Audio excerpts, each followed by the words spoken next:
Willi, das ist nicht dein Ernst. Schau ich nur der helle Kind so rumlöpen oder was? Du bringst mir nur eine richtige Büchs. Wirst du mal wohnen? Ich kriegt hier nichts mehr für diesen Fernseher weg. Ich seh bloß noch Pottkoch-Phänomen.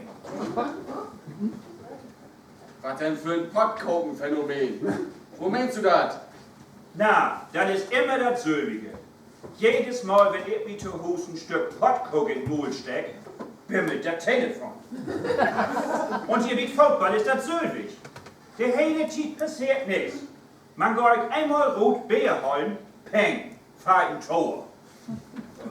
Du gibst mir nur fix de Büchs. So läuft ich hier nicht rum. Mein Büchs passt ihm nicht. Aber er begreift das einfach nicht. Du komm gefälligst her. Tillmann, du nervst. Nimm doch noch mal was von den Öl. Aber damit denn endlich Ruhe gibt,